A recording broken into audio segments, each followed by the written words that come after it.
Hello, everyone, and welcome to another wonderful episode of Sphere of Being, which is all about caring for those who care for others.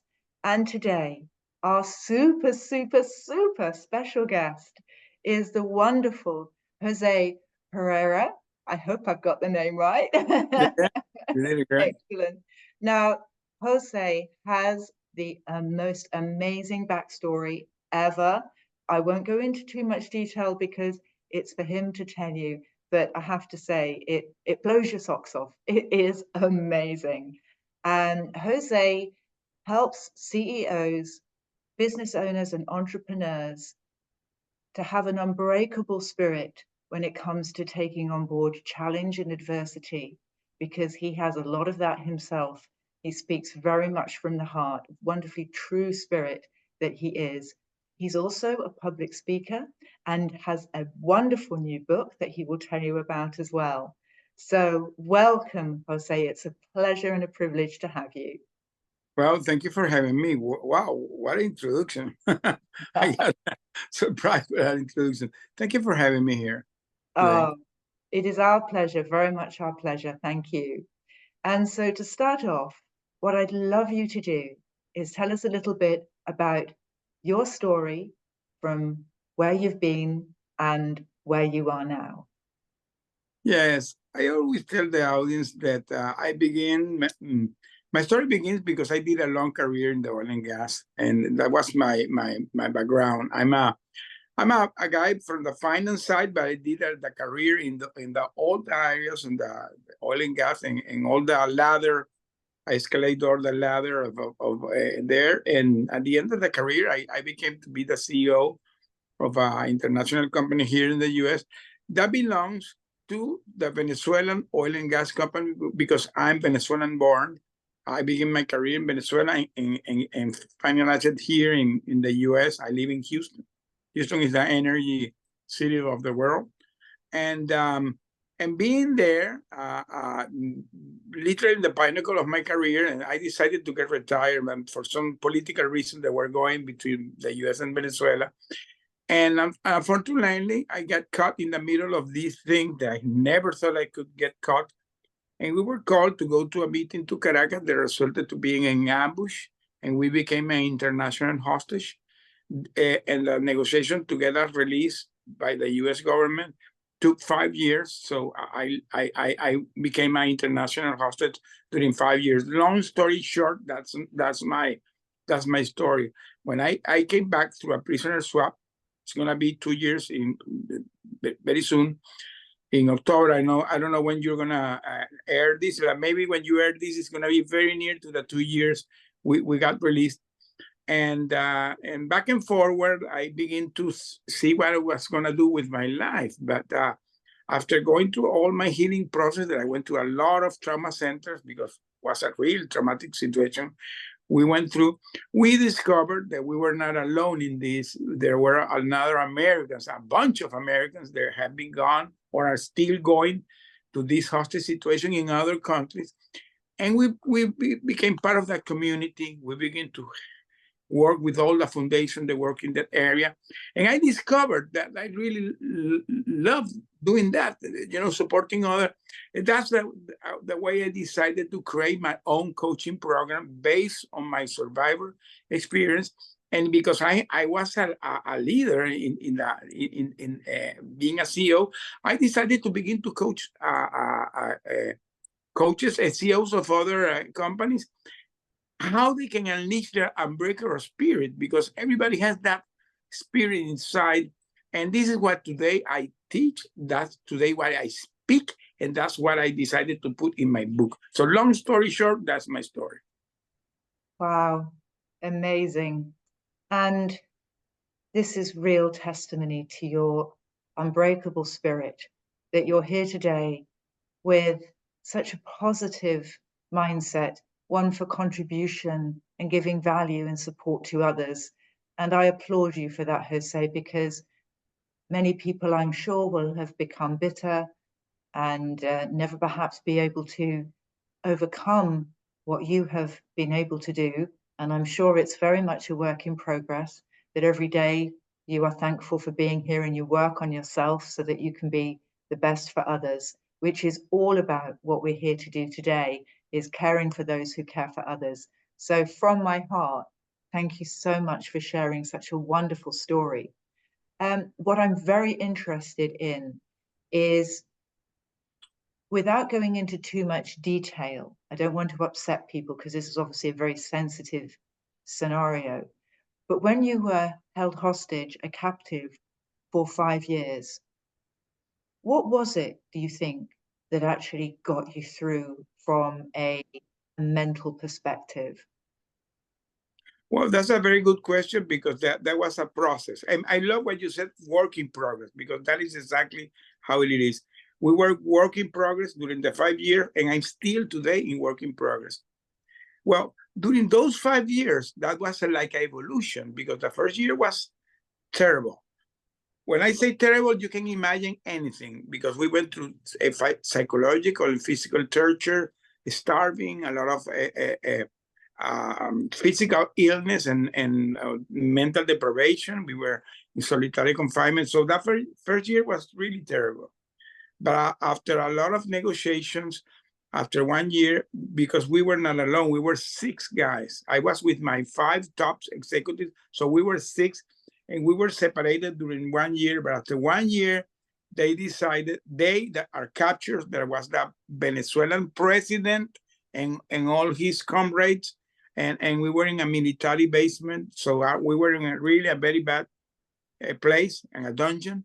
So we were put together after 1 year, and that was kind of a game changer, because we began to cheer each other. We began to think more in our families. So it was an evolution. It's a really, maybe it's too short to tell the story in minutes. That's why I decided to put it in my book, because this is the way that people can understand all the process we went through. Because at the end, we discovered that our purpose was coming back to our families, but in one piece, in body and soul and spirit, in one piece. And we begin to work really hard to make that happen. So that made our mindset to shift. And today, this is everything that we're talking today here is part of my coaching program that I decided to put in my coaching, because it's something that can help anybody in their life. So anybody that's hearing this today, if you're going to any situation in your life, believe me that you can go through it. I can tell you how to go through it, and you can do it, because everybody has that force inside itself. Thank you. It's very interesting because I make no secret, because I want to help people, if it resonates with them, as being an abuse and trauma survivor from childhood. And there were many years that I felt imprisoned, that I was hostage to my captors, my abusers. And as a child, I had no reference point. So that was my life. That's what I thought life would be. What can you do to help people when we feel down and low? Are there any tips that you can give to people so that they know that actually, you know what, you're not on your own, that you have support, that you are loved? Is there anything around that you can? Well, beautiful said, because that is exactly the word that I was gonna say. When you go into any situation in your life, and for some reason you're down, please think that there are people that love you, and ask for support. You always need support. One of the big mistakes that people do is to navigate these things alone. You need to have your support, no matter who it is. It can be even a pet, a dog. And if you don't feel that you don't have nobody, you always have guidance in church and community services, but ask for support. Sometimes you feel that you're alone, and you will get surprised how you can get people that can support you. So that will help you. And the other thing that for me is fundamental is seek the guidance of God. This is the healer for excellence, God. God heals everything. And I'm a true testament of it. I can tell this from the bottom of my heart, because I'm a true testament of it. Mm. And for people that may not believe in God in those three letters, is there something that you can help guide people that is from within, a power that they can draw upon to allow the feeling of peace to come into themselves? Because it's the same. Because if, for example, if you profess the Buddhism, you have the universe. If you profess the Muslim, you have Allah. So they can. I because I'm a God believer, I respect the other people that has another belief, but you always have to seek for that higher power, whatever you think it is. But you need to seek, because you will get connected to the higher power, and that's the way you can make anything in life. That is fundamental. That is fundamental, and this is something that believe me, if you get the support of your loved one and you got that connection to the higher power, the thing will go more easy. You will find peace, you will find solace, and at the end you will make it. Of course, there are a lot of things extra that you have to do, but these two things are fundamental. Mm. Yes, I completely understand what you're saying. And I do come from a basis of a gnosis now of a higher power. It wasn't always the case. I was educated within a Catholic convent school, but I didn't feel that I was touched by that faith. And it took a nervous breakdown for me to rebuild, to be able to become intrinsically aware of something other than myself that was guiding me. And it can be a leap of thought, it can be a leap of faith. But from personal experience, I can say that linking into that higher power, or God as we know it, and in nature, we can find, I believe, great solace in the outdoors and within nature, that sometimes just to let that peace come into ourselves, that breath of life, if we breathe that in a powerful way for ourselves, that can really center and calm our inner beings and our minds. So thank you for that. Let I me tell like you something extra to conclude the idea. I went this weekend with my wife with a retreat, a 2 days retreat in my church. It is a retreat talking about liberation and sanation. And believe me, it is so powerful when you decide to forgive. When you decided to forgive, no matter what happened in your life, when you, from your heart, you rebuild your heart and you forgive, and you get that liberation, that relief, is so powerful. When you, because in my case, my captors, I was captured by the president of Venezuela and all these guys. I could have been feeling anger and sense of revenge. When I found that I really can get relief, that made me free. So that is the same to anybody that's going to any situation in life. You need to get the forgiveness. So it's difficult, but you can do it. I resonate with that, because it was very difficult for me to forgive my abusers. I have done that, but what they did was not right. Of course. They always had a choice. They didn't do the right thing. Forgiveness doesn't mean that you accept what you went through. Forgiveness is forgiving in your heart, because if you don't forgive, you become a hostage of that situation. So you people are okay, and you are gonna be a hostage of the situation. You need to forgive, because you need to get freedom yourself. It's because of you, not because of them. And you quite rightly say it isn't easy, and it isn't easy. It's not easy. But I think that within the act of the endeavor to try, we become more at peace with ourselves. And so whatever stage of that journey we are on, if we know and are compassionate with ourselves to say we're doing the best we can do, at the time that we're doing it, then it is a journey. It took me, I mean, it's taken you less, but it took me 57 years and a nervous breakdown to forgive. And now I have. The world is a very different and more wonderful and abundant place. But I do know what it's like not to be able to. And for anybody that's suffering out there with this, as I said, these are our opinions, but I do know that it doesn't make it right, but to forgive the people on their journey, knowing that they didn't know what they were doing in the true sense of the word, otherwise they wouldn't have done it.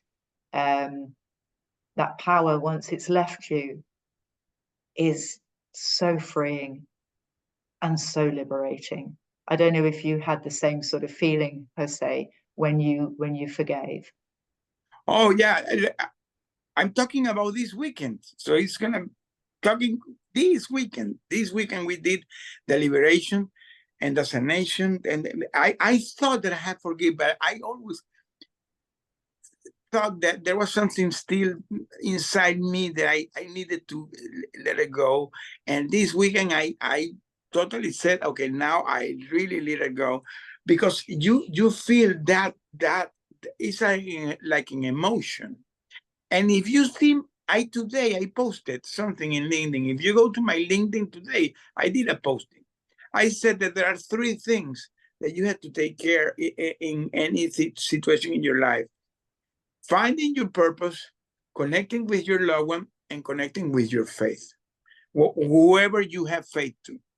If you make that 3 connection, finding your purpose, connecting with your loved ones, and finding your faith and forgiving, you can move on. Because the thing is that you need to move on, because who wants to keep suffering all the life? The people deserve to be happy. By the way, we were created to be happy. We didn't come to this world to suffer. So this is something that you have to take in consideration, and anybody that's hearing this today. Wise words, Jose. And one of the things I'd like you to think about with me is, as horrible as this all is, what have you viewed this now as an opportunity to learn? Yes. The answer is totally yes. This morning I was driving, doing something that I had to do, and when I was driving, I was alone, and I began to think, it came to my mind, saying, God, I feel so grateful, because even I went through all this terrible situation. Today I understand that you were preparing me. For some reason, I had to go through these dark moments, and my family suffered a lot. All my family, not only me, all my family, all my wife, my kids, my grandson, everybody suffered. Different suffering, different point of view, but everybody suffered. But today, I'm here, I'm back. I have the opportunity to do what I'm doing today. I have a world to do things. I have my own project. So I really feel grateful that even I went through that dark moment. As I said, I'm not happy with what happened to me, but I'm happy for the lessons that I learned and that I continue learning, because you said it very well. This is a work in progress. And when people become aware more of themselves in these situations, it's not magically that the adversity and the challenge disappears. I heard a phrase, another level, another devil. As you progress in your pathway, we are placed with things and circumstances and people to show us where we are not free, in the sense that I know that recently I've been triggered by something that was happening in my life. And by triggered, I mean, I was feeling old emotions coming up. I was having old thought processes and thought patterns coming up. But what I have realized is that if I sit with that calmly and ask it what it's going to teach me, what lesson can I learn from this? it suddenly starts to dissolve. Have you found that with the triggers that come up for you, do you feel that they're as shocking now, or do you feel there's a certain edge that's been softened for you? It's been a journey. By the way, PTSD is real. I suffered a lot of events of PTSD that I thought that I was, when I came back, as I said, I'm going to have 2 years very soon. The first year, I had a therapy. By the way, I'm going to see her after I finish this. In 2 hours, I'm going to have my weekly session with my therapy that today we are really friends. When I began to work with her almost 2 years ago, she told me, Jose, be aware that in 1 year, you're going to begin to have some triggers. In 1 year. Even I thought I was okay. 1 year after, I began to have a lot of triggers. Events that I thought that because the memory is something incredible. When you don't want to remember, the memory doesn't want to remember bad events, they hide them. But they are there. They are there. You don't see them, but they are there. So that what you have to do is try to pop it up and try to release them. So for me, it has been a journey. Today, I'm not going to say that I'm 100% okay, but I have progressed a lot. And today, when I have my therapy session, it's a friendly conversation. Now we're talking about things in life, and we become friends. But it's a journey. They will never disappear, because when you go to a dramatic situation, wow, it's difficult to heal. It's a difficult healing process. But you need to have that disposition. You have to have the proper mindset. You need to have the decision. I'm gonna make this. When you make that decision, it's like when you're suffering to being alcoholic. When you decided to stop drinking, when you take the decision. So it's the same. When you decide, I'm gonna make this better for me. I don't deserve this life, and you begin to work on it. It's a path. It's not easy, but you have to do it. Mm. And as the phrase is, no man is an island, how has your journey to recovery affected the people around you? Terrible. Because for me, I always say that when I came back like in a time machine. It's difficult to put a graphic, but it's more or less like coming back in a time machine. So when I descended from the time machine, I saw my family already changed. My wife was more independent because she was carrying out everything. So she used to be a wife in the house, taking care of the homemade, and now she's independent, taking care of things. My sons are grown up. My grandsons are grown up. You know, everybody was different, and I at some point I felt like, do I belong here? I always remember that movie of Tom Hanks, Castaway, when he came back. I had the feel at the beginning, that feeling that I didn't fit. But when you begin to work this and you begin to think more, today I'm okay. I feel that my sons, they were really impacted. Now they're back to normal.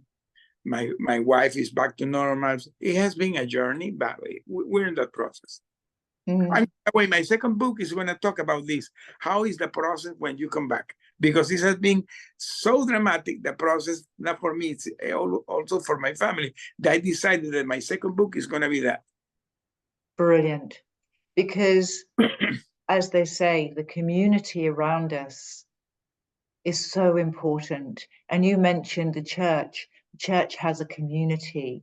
If we can reach out to a worthy cause or to give service to something, that can change perspective as well. As you said, with your coaching business, which is phenomenal, an excellent service that you provide, how is the giving of service to others now another level on your journey? Well, I normally do is a coaching 101. I have a group every Friday morning For some reason, the elder people like to work with me. So I have a elder group, and it's great because you become friends. It's really great going through that journey.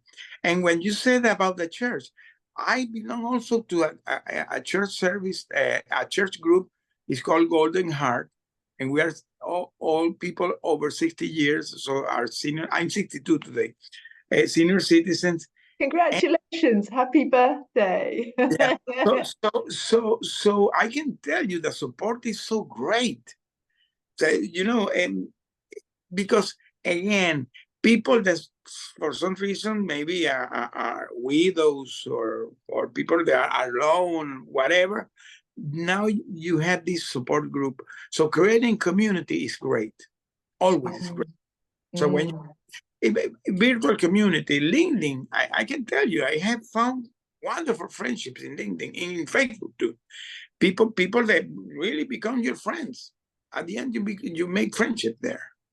Yes, yes. And I always believe that the people that come along our journey with us, they are there for a reason as well, because we impact everybody and everybody impacts us. It's And a we're law. part of the whole, aren't we?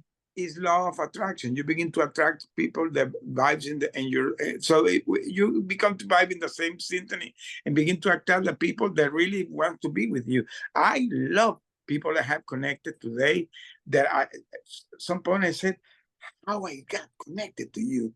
It's amazing how people begin to get connected and you don't know how this is happening. But I'm enjoying it. I'm enjoying it. That's great. Little miracles going along the way for everybody to be aligned, to meet each other at the right time, and even to the point where that awful scenario happened in your life, but those people came into your life at that moment because they did, and that was meant to happen as well. But So even yeah. even in our dark moment we were captured, I did great friendship there. I have a great friend. He's a very famous journalist of Venezuela. I'm not going to name him here, but he's very recognized in Venezuela. He was with me because he was a political prisoner. And he was one of the guys that guided me to write my book. The bad news that he's back to the prison now in this moment, because Venezuela is going through a very, there's a very bad political situation right now. These guys stole the elections and then committed fraud and well, long story short, my friend is back to jail today. One month ago, he was recaptured and he's today in jail. But I did a great friendship with him. And he was one of the guys that really gave me a lot of thought to write my book because he's a journalist. Even in adversity, people giving of their hearts, Yes. contributing, giving value to others. And I send my blessings to him and his family. Oh, and yeah. hope that, he is I released pray a lot for him. I pray as a lot. soon as possible. Yes. And now tell us about your books then. This sounds so interesting. Well, my book is this. I'm going to put it here. It's called From Hero to Villain. Yeah. If you see, this is my silhouette, and these are my captures. Okay. My capture, and this is the dungeon where I was. This is the famous dungeon in Venezuela called the Helicoide. It's the most famous torture center of Latin America. I was there. The most famous torture center of Latin America and maybe one of the world. So I was there, but as I said, I made good friends there. So the way I wrote this book was during my captivity. I began after 1 year to smuggle letters with my wife. We began to write because we didn't have phone communication, very limited. And my wife was here in Houston, I was in Venezuela. So I began to smuggle letters and they began to go through. And she began to receive the letters and write me back. And when I came back, we put it together and that is the book. So the book has a lot of insight of how the process that we went through, how the feeling that we were having, how our situation was evolving. But at the end, it has two things extra that for me is important. One is that this book the intention is to raise the awareness to stop the hostage diplomacy. There is something that's happening to many Americans here. By the way, UK too. The UK are several hostages. And what happened recently in the Middle East, these 6 hostages that were killed, terrible. When I saw that, it touched my heart, because I feel so much empathy for the people that are going through that situation, because I was there. I can understand them. So what part of the intention of my book is raise also the awareness on that. And the third thing for me is living the legacy, that anything that you're going in your life, I have reflection here, how you can really think that you can make things in life, no matter what. So that's my intention with my book. And by the way, you see in the reverse of my book, maybe you cannot read it, but the prologue is of my book is a guy called Brian Klosner. He's the director of a very famous trauma center here in the US, that I am the honor that today to be his friend, because I went to the trauma center and I met him in person, and he took care of me. And when I called him back, he said, Brian, I'm gonna write my book. Are you willing to make the prologue of my book? And he did it. So the prologue is of my book. So because he guided me during those moments that I was kind of didn't have no clue what I was going to do with my life, what was going in my how was my process. He made me a lot of guidance. It's a very big trauma center here in the US, one of the biggest here in the US, and I'm honored to be his friend today. Well, this is amazing. Thank you, Jose. Now, as we wrap up, the information that you've given us, the inspiration that you've given us, the hope and the joy that you exude has been fantastic. And what I'd love to ask you is, what does caring for others mean to you? For me, caring is part of my purpose of my life today. I do church service. I love to do church service today. I'm getting so much involved today with my church service and with my wife that even we're thinking to move more near to our church, because we live almost 1 hour from our church. So I told my wife this day, hey, we are 2 old guys doing things together. So why don't we move more near to our church? So even we're thinking to do that, because we really, really enjoy now. This is part of our community. We have discovered a great friendship. Our pastors are amazing. So, this is something that today is part of my new journey. And part of that is giving. I'm part of a service that is called The Art of Giving. It's called TAG, The Art of Giving. I'm part, and my wife too, and part of that church service that we do is collect food and distribute food. So giving back is something great, because every time you give back, in return, you don't have to ask for nothing. It will come alone where you gave in abundance. So this is because this is a biblical principle. So today I really, really enjoy doing this.